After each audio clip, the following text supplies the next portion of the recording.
Praise lord. బాగున్నారు కదా? ఉదయకాల సమయంలో దేవుని మాటల కొరకు ఎదురు చూస్తున్నారా? 25వ కీర్తనలు 9వ వచనం ద్వారా పరిశుద్ధాత్మ దేవుడు మనందరితో మాట్లాడనే ఉన్నారండి. న్యాయ విధులను బట్టి ఆయన దీనులను నడిపించును. Praise lord. అద్భుతకరమైన మాటలు కదా. ఎస్, దీనులను నడిపించే దేవుడై ఉన్నారు. నీవు దీన స్థితిలో ఉండి ఏడుస్తున్నావు అనుకుంటా, అయ్యో నా పక్షాన ఎవరు లేరు, ఇంత న్యాయంగా బ్రతుకుతున్నా కానీ ఏదో ఒక పోరాటం జీవితంలో చూస్తున్నాను, ఎన్నో ఇబ్బందులకు మరి నన్ను గురి చేస్తూ ఉన్నారు, ఎందుకు ఈ జీవితం చక్కగానే మరి నేను బ్రతుకుతూ ఉన్నాను కదా, అయినా ఏంటి పరిస్థితి?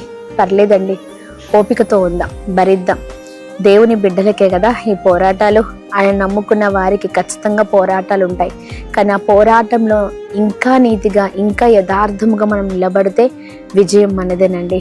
ఆమె దీనులను ఆయన నడిపించే దేవుడై ఉన్నారు. ప్రతి పరిస్థితిలో మనం అడుగుదాం, దేవా నాకు సహాయం చేయను, నడిపించు, ఇంకా నా వల్ల కావట్లేదయ్యా ఈ పోరాటం, ఇంకా నాకు కావట్లేదయ్యా ఈ భయంకరమైన పరిస్థితి అని అడిగినప్పుడు ప్రభువే న్యాయ విధులను బట్టి ఆయన దీనులను నడిపించే దేవుడిగా ఉన్నారు.